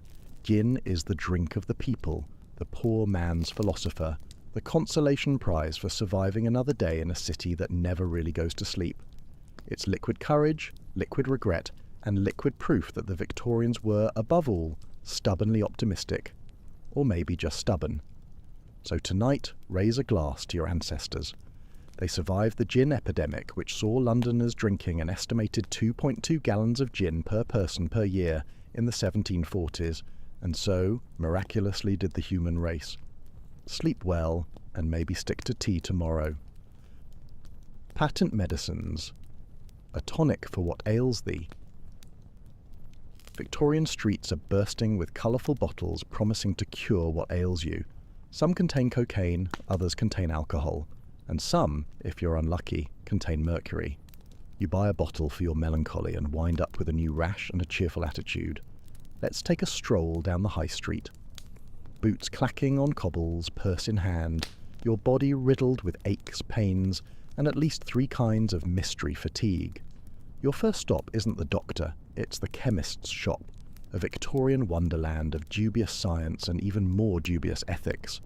Shelves are lined with patent medicines in every hue, gleaming in the gaslight, labels screaming promises like invigorates the liver, or restores lost manliness. You pick one up, Doctor. Bicknell's invincible elixir, and wonder if it will finally cure your Sunday morning dread, or just make you see through time. Shopping for medicine in Victorian Britain is less like a health intervention, and more like participating in a strange lottery. No prescription needed, just a willingness to gamble with your own internal organs. Most patent medicines are a cheerful blend of sugar syrup, questionable extracts, and enough alcohol to qualify as breakfast. Some are loaded with opiates, which guarantees at least temporary relief. Others promise a quick and thorough cleansing of the system, which is Victorian for stay close to a chamber pot. Reading the label is its own adventure. Ingredients are listed with the kind of optimism only a 19th century copywriter could muster. A dash of strychnine, a pinch of calamine, and just enough chloroform to keep you guessing. For all you know, botanical essence could be code for whatever the apprentice swept off the floor. The more outrageous the claim, the better it sells. Did your hair fall out? There's a tonic for that. Are you feeling blue? Try Doctor, Periwinkle's Joyful Dew, which tastes like licorice and somehow also like despair. Every respectable household keeps a few bottles on hand. One for headaches, one for digestive trouble, one for the nerves, and a mystery bottle you inherited from your aunt that glows slightly in the dark. Children get a spoonful for coughs, women for female troubles, and men for absolutely anything that might interfere with sitting still for 5 minutes. If you're really lucky, you might find one that doesn't taste like regret marinated in turpentine. Patent medicines are the original multi-level marketing scheme. They're advertised everywhere. Posters on every lamppost, testimonials in the penny papers, travelling salesmen who promise the moon and deliver mild hallucinations. Your favourite testimonial comes from a gentleman in Leeds who claims Doctor. Wormwood's restorative cordial cured his gout, sciatica, and fear of Mondays, all in one bottle. And let's not forget the secret ingredient, hope. Even when you know deep down that Reverend Splendid's marvellous drops are 80% gin and 20% broken promises, you still take a swig and believe for a few moments that tomorrow might be slightly less Victorian than today. Of course, there are side effects. This is Victorian medicine after all. Maybe your hands tingle, your vision blurs, or you develop a rash in a location best left undescribed. You don't tell anyone. It's probably just the humours acting up. And if your patent medicine doesn't fix your problem, no worries. The chemist will happily sell you another bottle with a different label and exactly the same ingredients. By the end of the week, your bathroom shelf is a rainbow of remedies, none of which actually cure you, but all of which make life slightly more bearable. You can't help but admire the creativity of the age. Patent medicines are part miracle, part con, and part community theatre. So you take another sip, toast your reflection, and try not to think too hard about what's swirling in the glass. In Victorian Britain, sometimes the best cure is simply believing you've taken one. Sleep tight, and maybe put the glowing bottle back in the cupboard, just in case. The great equalizer, chloroform. Dentists love it, surgeons adore it, and if you're unlucky enough to faint in public, you might wake up to the gentle scent of chloroform on a hanky. Victorians use it for pain, sleep, and the occasional impromptu kidnapping. Let's set the scene. It's another bustling day in Victorian Britain, and you're minding your own business when a toothache strikes with all the subtlety of a steam train. In a world without Novocaine, you head to the dentist, though dentist here means a man with steady hands, questionable hygiene, and a surprisingly upbeat attitude. The solution? Chloroform. The latest miracle in pain relief, and if you're not careful, mild existential out-of-body experiences. The ritual is simple. You're asked to recline in the world's lumpiest chair while the dentist produces a crisp white handkerchief and a small brown bottle. He pours a few drops of clear liquid, gives you a look of grim encouragement, and presses the cloth over your nose and mouth. You inhale, feeling a cool, sweet numbness drift up from your toes to your scalp. The world blurs, sounds grow distant, and suddenly you're dreaming about winning the derby on a horse made entirely of marshmallows. Surgery, too, is transformed. Where once the operating theatre was a place of howling, writhing, and general Victorian melodrama, now it's oddly peaceful. Surgeons adore chloroform. It turns their patients from shrieking banshees into compliant lumps, free to be poked, prodded, and improved upon without the inconvenience of struggling or legal complaints. The medical journals fill with breathless reports. Appendix removed, no screaming. Leg amputated, patient dreamed of Paris. Even the most anxious patient, which, let's be honest, is everyone, can now look forward to surgery with something like calm, or at least mild curiosity. Chloroform soon escapes the operating room and finds its way into daily life. Feeling restless at night? One whiff and you're off to dreamland. Your mother-in-law visiting for the week? A little dab on her pillow might encourage tranquility. You didn't hear it from me. Victorians begin to treat chloroform like a miracle cure for life's general inconveniences. Noisy children, overlong sermons, and that annoying friend who always wants to discuss philosophy at dinner. There are even rumours of society parties where the entertainment involves passing a chloroform-dampened scarf around the room and seeing who can stay awake the longest. Of course there are downsides. For one, dosing is an art, not a science. Too little, and you're wide awake with a damp face. Too much, and you might not wake up for the rest of the century. Some people get so enthusiastic that they wake up in a completely different city, usually missing a shoe and with no memory of the previous 48 hours. But in true Victorian style, these are seen less as risks and more as excellent stories for the next family dinner. And then there are the kidnappings, the stuff of penny dreadfuls and urban legend. If you faint on a crowded street, there's a small but non-zero chance that a mysterious stranger will produce a chloroform-soaked rag and spirit you away, Victorian damsel in distress style.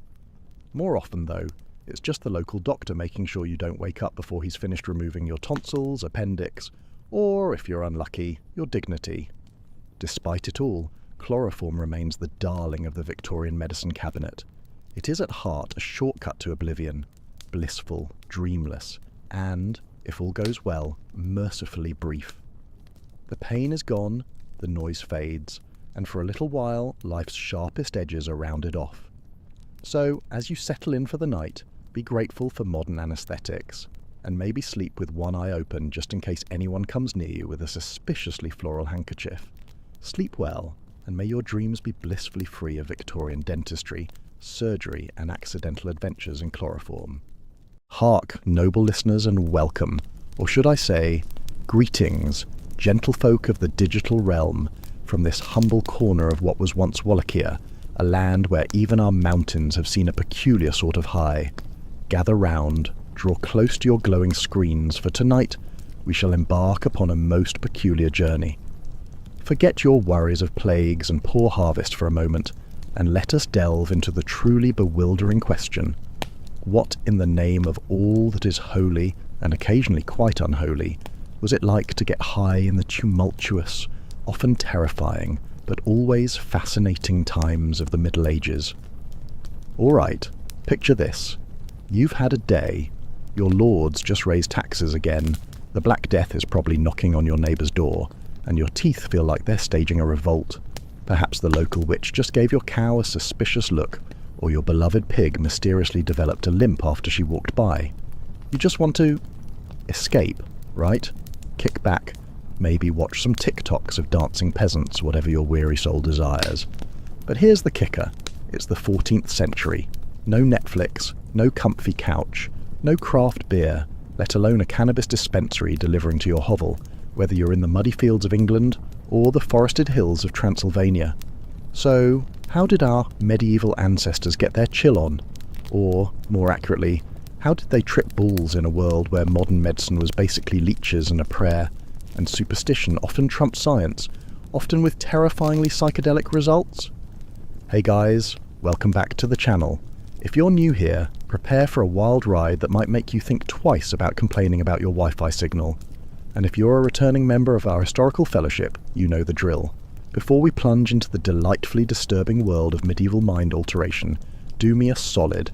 Hit that like button, subscribe if you haven't already, and for this one, I actually recommend dimming the lights. Get cozy. Maybe grab a cup of, well, anything not suspicious looking. Because what we're about to explore is less Netflix and chill and more noxious fumes and thrill. Settle in, because we're going on an expedition into the hazy, hallucinatory history of medieval highs. And believe me, it gets weird. The Apothecary, your gateway to potential, madness and medieval misadventure. You, a weary peasant, stumble into the local apothecary. It's not a welcoming sight. Forget quaint little shops with soothing teas and carefully arranged essential oils designed for your holistic well-being. Oh no, this is more akin to a forgotten corner of a mad alchemist's lab, mixed with the back room of a very unsanitary butcher shop, and perhaps a dash of a taxidermist's dusty workshop. The very air here is thick with a cloying, almost suffocating scent, a sickly sweet perfume desperately trying and failing to mask the underlying stench of decay, unwashed bodies, stale sweat, and something vaguely metallic, like old blood and rust. Cobwebs hang like forgotten dreams, thick and grey, coated in a fine dust of what exactly? Ground-up beetles? Dried newt eyes? Perhaps the shed skin of a particularly robust serpent, or the pulverized bones of a stray dog. You try not to breathe too deeply, lest you accidentally inhale a spore that turns you into a talking mushroom with an existential crisis, or worse, gives you a mysterious fever that only a perilous pilgrimage to a distant, barely authenticated relic can cure. This wasn't your friendly neighbourhood CVS, folks. This was where you went for your myriad ailments, from the mundane rash to the mysterious, falling sickness. It was also the go-to for your questionable love potions, your curses for troublesome neighbours who graze their sheep on your land, and, if you knew the right whispers, your ticket to a different reality, a fleeting escape from the relentless grimness of medieval life. The apothecary himself, or herself, for cunning women often filled this role, was a figure of both respect and suspicion. Often a monk with access to ancient texts and cultivated herb gardens, a barber surgeon with more enthusiasm for bleeding than understanding of anatomy, or a travelling charlatan with a captivating spiel and a suitcase full of questionable powders, they held the keys to nature's more unconventional remedies. And trust me, they weren't always aiming for a pleasant buzz. Their goal was often cure or kill with very little in between, and a healthy dose of we'll see what God wills. Precision dosing was a foreign concept, much like universal literacy or indoor plumbing. It was more about intuition, tradition, and perhaps a bit of prayer. Imagine the conversation, delivered in hushed tones, perhaps through a grimy curtain that barely conceals the shelves lined with bizarre concoctions.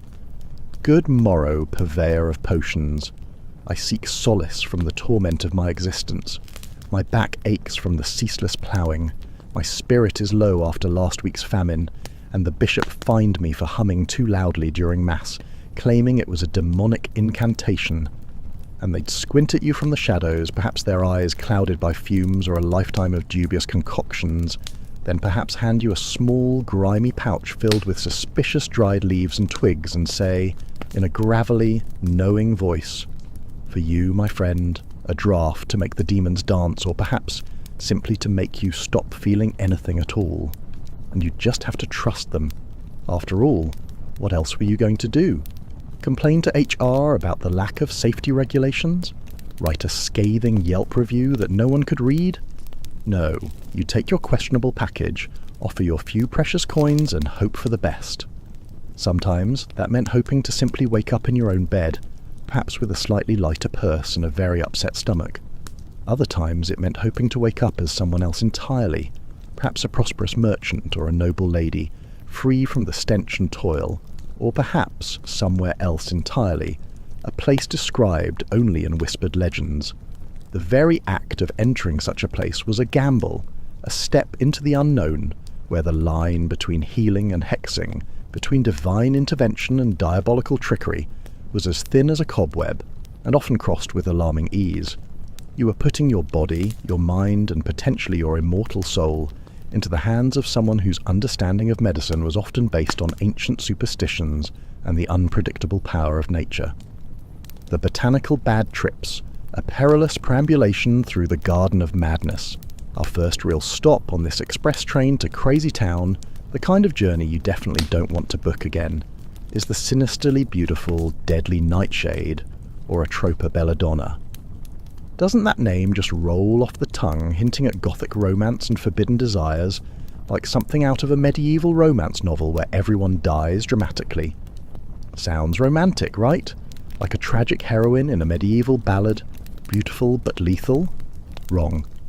This unassuming beauty, with its dark, gleaming berries that resemble tiny jewels and lush green leaves, was packing some serious psychoactive punch, derived from potent alkaloids like atropine, scopolamine, and hyoscyamine. These compounds act as anticholinergics, blocking certain neurotransmitters in the brain, leading to a profound disruption of normal mental function.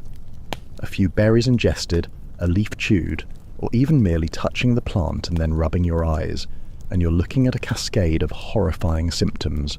A rapid, pounding heartbeat that feels like a war drum in your chest, pupils dilated to saucers allowing too much light in, blurred vision so severe you might as well be blind, intense and vivid hallucinations, extreme delirium, and even violent convulsions. You're not just seeing things, you are the things.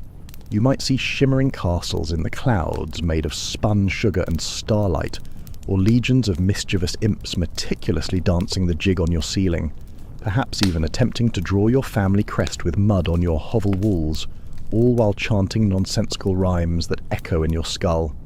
More likely, you're experiencing vivid, terrifying nightmares while fully awake, consumed by a profound sense of paranoia and disorientation. You might be convinced you're naked, running screaming through a muddy field, perhaps babbling about demonic pacts and celestial prophecies, and utterly convinced you're a badger on a spiritual quest to unearth the meaning of life, which, let's be honest, would probably be just as confusing and depressing in medieval times as it is today. Fun times, if fun means a terrifying psychosis that might end in cardiac arrest, or being dragged to the village square and burned at the stake for witchcraft after being found muttering obscenities to farm animals. And remember, there's no immediate care here, no emergency room or toxicology unit. If you start barking at the moon, foaming at the mouth, or speaking in tongues in a language no one understands, which is probably just gibberish, but who's to say for sure when dealing with the devil's influence? They might just decide you're possessed by a particularly unruly demon and call for an immediate exorcism, which frankly might be more unpleasant than the high itself, depending on your priest's enthusiasm for torment and his proficiency with holy water, blessed relics and painful incantations. Your delirium might even be interpreted as confirmation of demonic possession, sealing your unfortunate fate. Then there's henbane, or Hyoscyamus niger. This unassuming little plant, often found unceremoniously growing in ditches and waste grounds, was a real overachiever in the world of medieval mind alteration. It contains similar tropane alkaloids to belladonna, though often in different proportions, leading to a slightly varied but no less harrowing experience. It was frequently used as a crude sleeping aid, because who needs peaceful sleep when you can hallucinate demons, or better yet, engage in lively debates with talking turnips about the merits of crop rotation, right?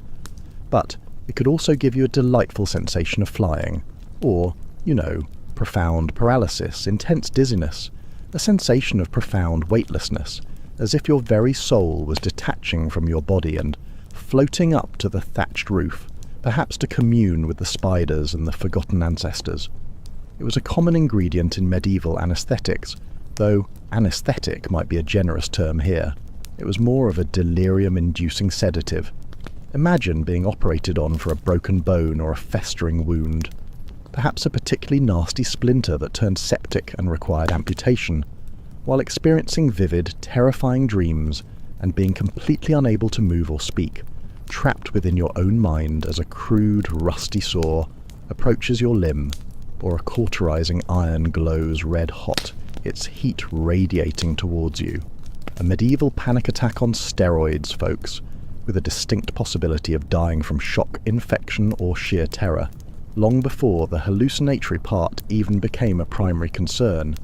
The line between being healed and being eternally traumatized or outright killed was incredibly fine, a tightrope walked by both the patient and the healer, where the margin for error was non-existent.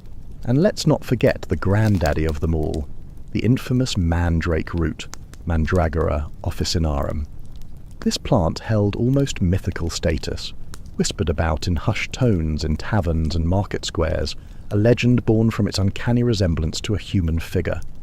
Shaped vaguely like a human, with forking roots that truly did resemble little bodies, complete with rudimentary limbs, it was rumoured to scream when pulled from the ground, a sound that would supposedly kill you on the spot or drive you mad with terror. So, first challenge, harvest it without instantly dying. Legend had it you'd tie a starving dog to it, and the dog's desperate struggle and death scream would be the one to release the root's grip on the earth, allowing you to collect it safely, albeit with a dead dog on your conscience. Morbid, utterly horrifying, and deeply unethical by modern standards, but practical, I suppose. If you had a surplus of dogs you didn't mind sacrificing for your esoteric botanical needs and believed in such omens. If you managed to acquire this mythical root, perhaps from a shady dealer at the village fair who claimed to have a death-proof method involving earplugs made of raven feathers and a very large sacred shovel, you'd then get a potent hallucinogen that causes intense visions, a profound feeling of unreality, and a complete loss of touch with your rather grim reality. Mandrake, like belladonna and henbane, contains tropane alkaloids, leading to similar anticholinergic effects, but often with a more profound sense of disorientation and dissociation.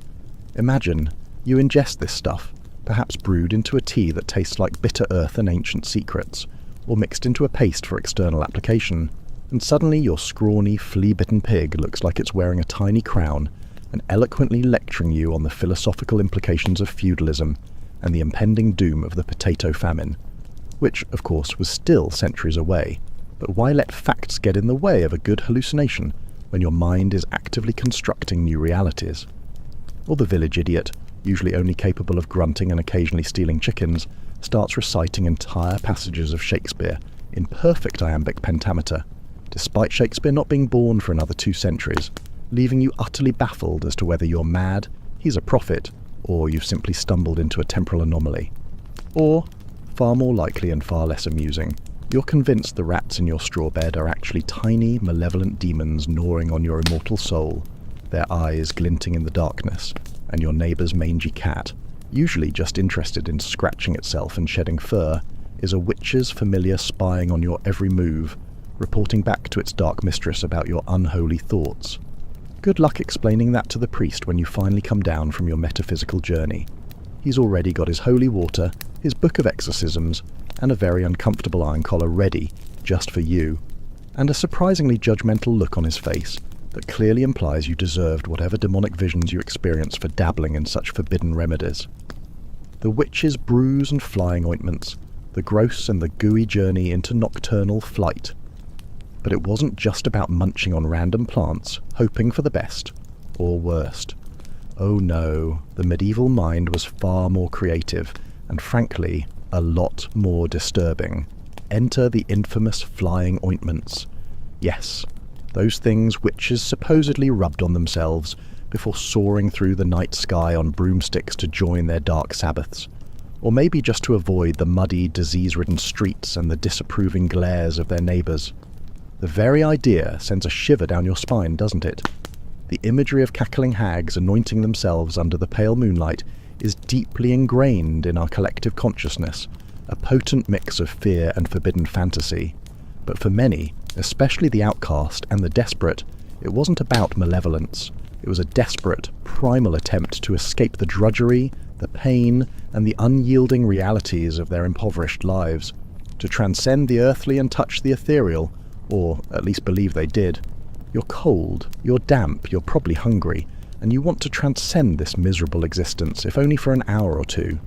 Perhaps you've heard whispers of old women in the woods, or solitary figures on the edge of the village who know how to unlock the secrets of the night, how to commune with unseen forces, how to slip the bonds of the physical world.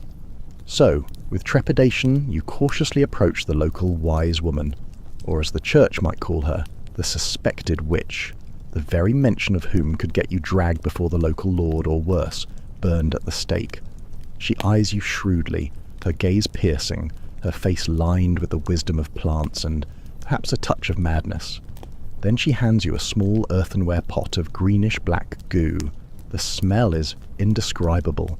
It's like rotten eggs mixed with old socks that have seen better centuries, stale breath, a hint of desperation, and perhaps a dash of bat guano or toad secretions for good measure.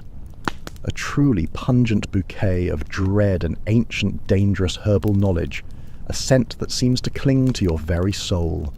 You hesitate, your stomach churning, your rational mind screaming in protest. But your craving for escape overrides your gag reflex and your innate sense of self-preservation. You hesitantly rub it on your skin, perhaps on your armpits, your temples, or, as some notorious texts from later witch trials suggest, on more intimate areas, which supposedly enhance the flying sensation by allowing more direct absorption into the bloodstream, bypassing the digestive system's protective barriers. Immediately, a burning sensation spreads across your skin, then a chilling cold, then a profound numbness, a creeping detachment from your physical form. You feel light, unburdened, as if gravity itself is loosening its grip. The concoction often contained a terrifying cocktail of ingredients: belladonna, henbane, datura, also known as Jimson weed or thornapple, another potent hallucinogen causing intense delirium and visions, aconite, or monkshood, deadly in even small doses, leading to cardiac arrest and respiratory failure, yet somehow believed to contribute to the flying sensation, and terrifyingly, animal fat. Yes, animal fat, rendered down from pigs, goats, or even sometimes human cadavers, though this was more rumour than common practice, thankfully, a sensationalist detail added by accusers, made the mixture absorbable through the skin, allowing for a transdermal delivery of these potent alkaloids directly into your bloodstream with unpredictable speed and intensity, because nothing says magical journey like a bit of rendered pig grease, or, if you believed the sensationalist propaganda of the witch hunters and torturers, the fat of an unbaptized child, though that's more in the realm of fear-mongering and less actual recipe, thankfully. But it paints a grim picture of the anxieties and dark beliefs of the age. Now, were they actually flying? Highly unlikely unless you count a vivid, profound hallucination of being airborne as flying. More likely, they were experiencing extreme delirium, a distorted body image. The sensation of shrinking or elongating limbs was common, a truly unsettling experience, and a terrifying sense of falling or floating uncontrollably, perhaps spinning wildly through a perceived void or tumbling endlessly through the stars. Imagine the psychological terror of feeling your body lift and spin, to be utterly unable to control it, hurtling through an imagined landscape of devils or angels. Imagine waking up hours later, perhaps disoriented and bruised in a muddy ditch by the forest's edge, covered in this foul-smelling grease, your clothes askew, perhaps a few teeth missing from grinding your jaw, with an inexplicable craving for acorns and a profound conviction that you just had a rendezvous with a goblin king who demanded you dance the jig, or perhaps signed a demonic contract in your own blood, or perhaps even consorted with succubi and incubi, their ghostly forms lingering in your memory. The hangover would be brutal, a pounding headache combined with profound nausea, extreme disorientation, and a lingering sense of unreality that blurred the lines between dream and waking. The shame, eternal, if you were even coherent enough to feel it. And the villagers, well, they'd probably already spotted you muttering to yourself in the field, half naked, covered in foul-smelling goop, and decided you were definitely in league with the devil, or at least a very messy drunk who had a disturbing encounter with a badger and lost a bet. Good luck explaining that to the local priest and his zealous inquisitors. They'd have the ducking stool and the kindling ready for you by sunset, and a crowd eager for entertainment and reassurance that divine order was being upheld. These ointments illustrate a fascinating point. The perceived experience was so powerful, so real, that it fueled centuries of folklore and belief in witchcraft. It wasn't just stories.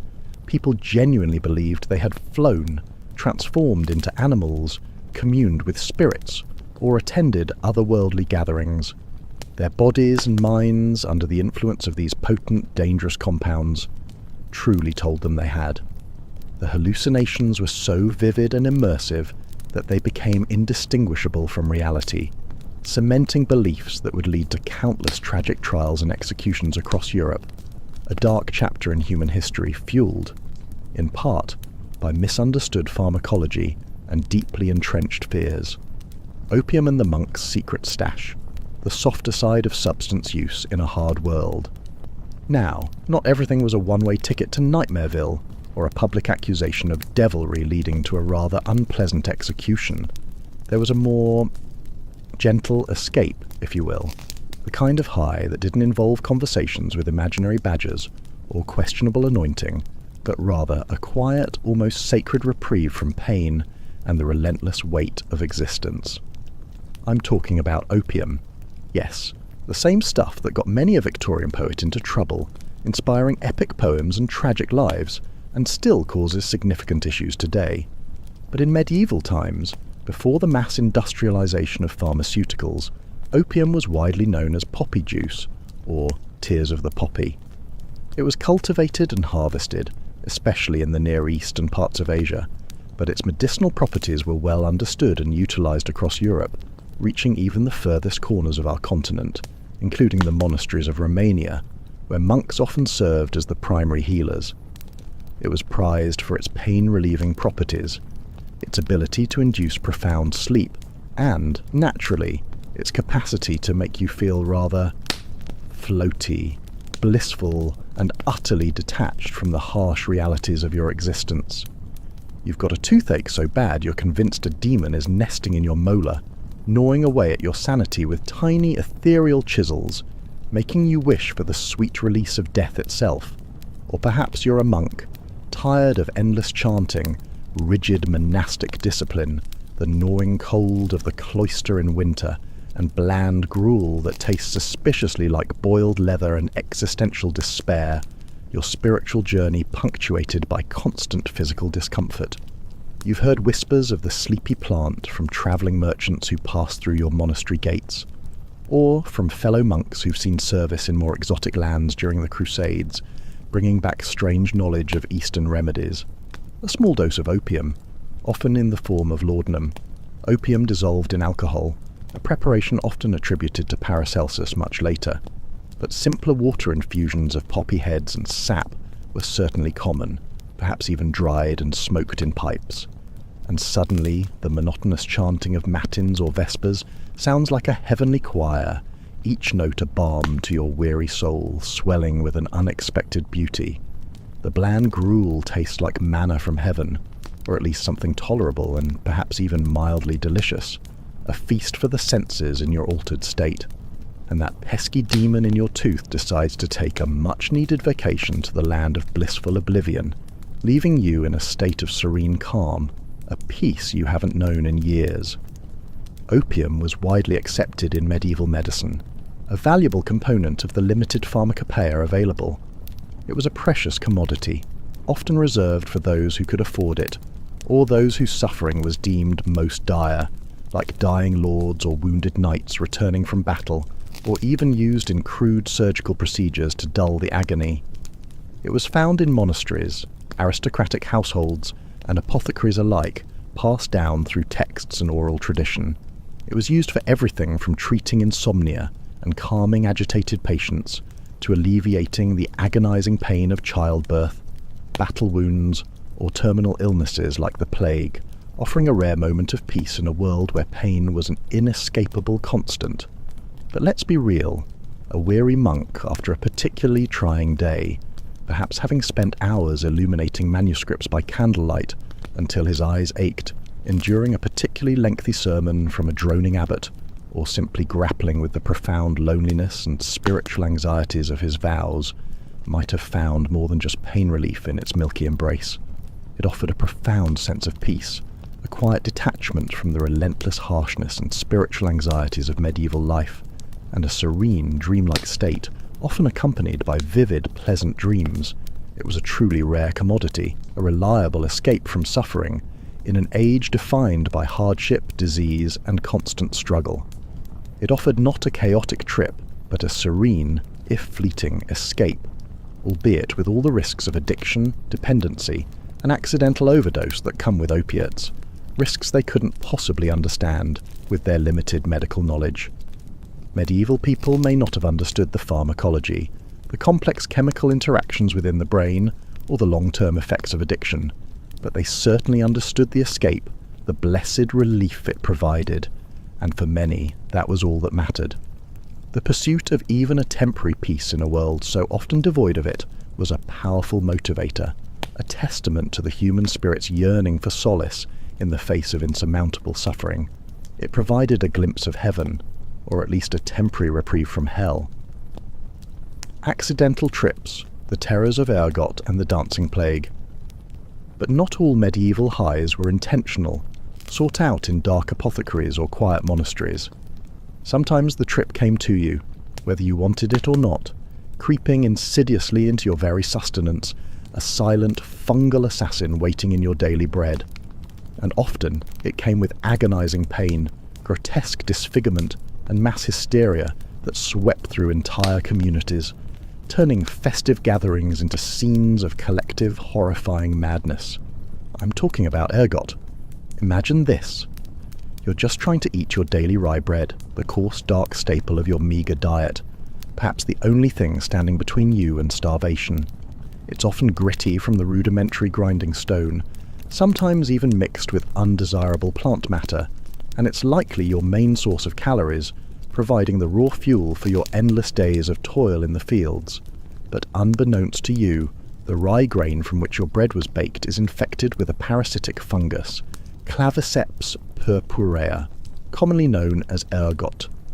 This insidious fungus, a purplish-black growth that resembles a rat's dropping or a miniature raven's claw, thrives in damp, cool conditions, often appearing after a wet harvest season, when grain is improperly dried or stored in dark, damp granaries.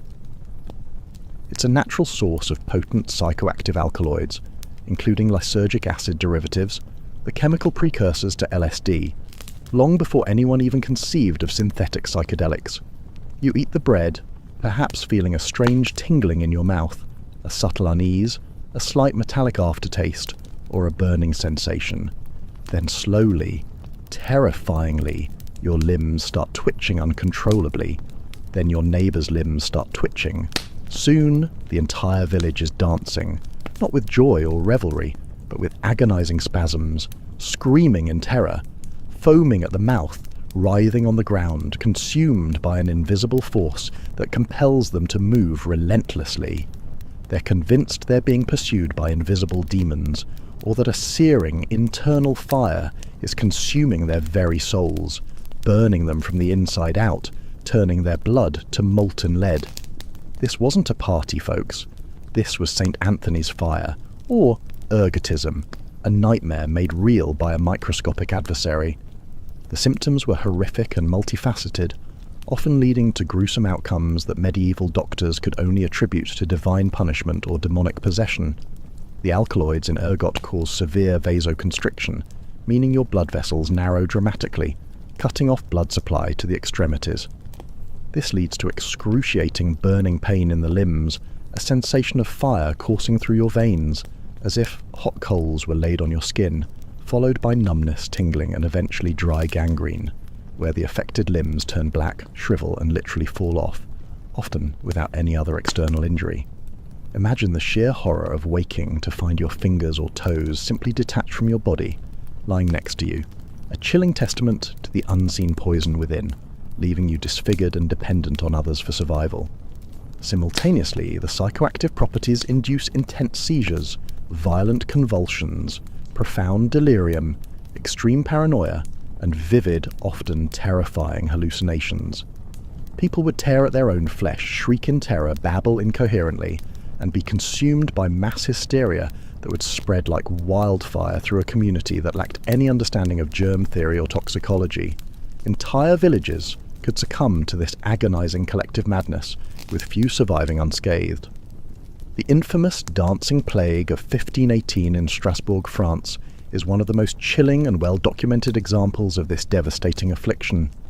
It began with a single woman named Frau Trophea, who simply began to dance uncontrollably in the street, for no apparent reason other than an irresistible, agonizing compulsion that seized her body.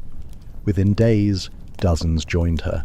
Within weeks, hundreds were caught in this horrifying epidemic of movement, a macabre ballet of involuntary spasms. They danced themselves to exhaustion, collapse, and even death from heart attacks, strokes, or sheer physical collapse, all under the scorching summer sun, their feet bloody and torn, their bodies racked with unbearable cramps. The local authorities, utterly bewildered by this inexplicable phenomenon, and believing it was a hot blood disease that needed to be expelled through physical exertion, actually encouraged the dancing. They set up stages, provided food, and even hired musicians to keep the afflicted moving, mistakenly thinking it would cure the affliction. Imagine that. Your city's official response to a mass psychological and physical breakdown is to provide a sound system for a forced, agonizing rave that's literally killing people in front of your eyes. It sounds utterly absurd to us, a scene plucked from a dark comedy, but for them it was a very real, very terrifying event, a collective madness that consumed an entire community, turning a city into a living theatre of human suffering and death. It is widely believed that this was a mass outbreak of ergotism, a horrifying accidental high that turned an entire city into a living nightmare, where the very bread meant to sustain life brought instead a terrifying, dance-driven death, a grim reminder of how precarious life was when nature's subtle poisons were misunderstood. So, next time you complain about your gluten intolerance, or even a bad batch of artisanal rye bread from the local market, remember, at least your bread isn't trying to make you dance yourself into an early grave while seeing shadowy figures whispering terrible secrets from the corners of your mind, a fate far worse than any modern food poisoning or allergic reaction. The medieval mindset, belief, superstition, and the unseen forces that guided their trips. It's crucial to fully grasp the medieval mindset when considering these highs. This was a world utterly steeped in superstition, deep religious belief, and a profound lack of scientific understanding regarding the natural world and human physiology. The universe was not a predictable machine operating on discoverable laws. It was a vast, mysterious tapestry woven with divine will, demonic influence, and the subtle, often malevolent energies of the cosmos. Every unexplained event, every illness, every strange sensation was attributed to supernatural forces. When someone experienced a powerful hallucination, they didn't think, "Oh, perhaps I've ingested a psychoactive alkaloid that's messing with my neurotransmitters and causing a temporary disruption in my perception." No, that kind of logical scientific thinking was centuries away, confined to the distant whispers of future enlightenment. Instead, they interpreted these experiences through the immediate, visceral lens of their worldview, a worldview where magic was real, Miracles were commonplace, and the devil was a very tangible, active presence in daily life, constantly seeking to ensnare human souls. If you soared through the night on a flying ointment, it wasn't a hallucination. It was a genuine out-of-body experience, a spiritual journey, and a terrifying confirmation that you had indeed communed with dark forces, perhaps even flown to a witch's sabbath in a secluded forest clearing, where unholy rituals took place under the watchful eye of the devil himself. The sensory experience was so compelling, so visceral, that it confirmed existing beliefs, cementing them deeper into the psyche and solidifying the narratives of witchcraft and demonic pacts. If you saw monstrous beasts after ingesting belladonna, they were not mere figments of your imagination. They were real demons actively trying to snatch your soul, whispering temptations or threats into your ear, urging you towards damnation or dragging you into the pits of hell. This belief system undoubtedly amplified the psychological impact of these substances, making the trip far more profound, terrifying, and existentially significant than a modern person might experience, even with the exact same compounds. The very air, the very shadows, the very rustling of leaves in the wind were alive with spirits, both good and evil, and a trip on a medieval hallucinogen simply ripped the veil away, exposing a reality they already believed existed, making it terrifyingly manifest and undeniable. There was no scientific explanation to ground them, no rational framework to dismiss the visions as mere chemical reactions, no concept of brain chemistry. Every altered perception was a sign, a message, a divine revelation, a demonic torment, or a confrontation with the divine or the demonic, a struggle for one's eternal fate. This added a layer of profound psychological weight to every experience, turning what might be a fleeting discomfort today into a terrifying battle for one's immortal soul, often played out in the horrifying privacy of their own minds, but with very public and often fatal consequences. The Church actively combated such deviations, seeking to explain them through theology or eradicate them through brutal suppression. This inherent framework of belief meant that for medieval people, the high wasn't just a physical or mental alteration, but a direct encounter with the forces of good and evil that shaped their entire cosmos. Conclusion: a farewell to medieval mind-benders and a reflection on modern comforts. So, there you have it, noble listeners, a deep dive into the fascinating, frightening, and often grim world of getting high in medieval times. It wasn't exactly a chill evening with your buddies, a bag of chips, and some questionable streaming content. It was a terrifying, unpredictable, and often dangerous gamble with your sanity, your physical well-being, and potentially your immortal soul. From running naked through fields convinced you're a badger on a divine mission, to dancing uncontrollably until your feet bled from a rogue fungus consuming your very flesh, to having a surprisingly chill time thanks to a monk's secret stash of poppy juice. The medieval experience of altered states was wild, messy, and utterly fascinating. It speaks volumes about humanity's enduring desire for altered consciousness, even when the means to achieve it were perilous, misunderstood, and laden with the risk of eternal damnation. It makes you appreciate modern pharmacology, doesn't it? Or at least the fact that your biggest concern after a bad trip is usually just an empty fridge, a mild existential crisis, and the lingering regret of that awful karaoke performance from last night. Our medieval ancestors didn't have the luxury of calling an Uber to escape a terrifying hallucination, or ordering a pizza when the munchies hit, or seeking professional help for their psychological distress. They just had to ride it out, often alone, often in a world that already felt like a perpetual bad trip, even without the hallucinogenic bread or the demonic visions induced by belladonna. They simply endured, and perhaps occasionally glimpsed another, stranger reality that confirmed their deepest fears or most fervent hopes, and then they woke up to the same hard life, perhaps a little more scarred, a little more pious, or a little more insane. Their attempts to alter their consciousness reveal not only a universal human drive, but also the immense gap in understanding between their world and ours.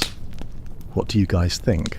If you lived in the Middle Ages facing the grim realities of daily life, the constant threat of plague, famine, and arbitrary feudal lords, would you have dared to try any of these medieval mind-benders? Perhaps for a nagging toothache, for a divine vision to guide your path, or just for a moment's blessed escape from the sheer grind and drudgery of daily life? Let me know in the comments below. Have you heard any other bizarre medieval remedies or fascinating tales of altered states from this dark and curious period? Share them, and if you enjoyed this hour-plus journey into the bizarre and often gross history of getting high, please give this video a thumbs up, share it with your equally disturbed friends, and subscribe for more historical deep dives that will make you rethink everything you thought you knew about the past. Thanks for watching, and I'll catch you in the next one. May your bread be free of fungi and your dreams be free of dancing demons.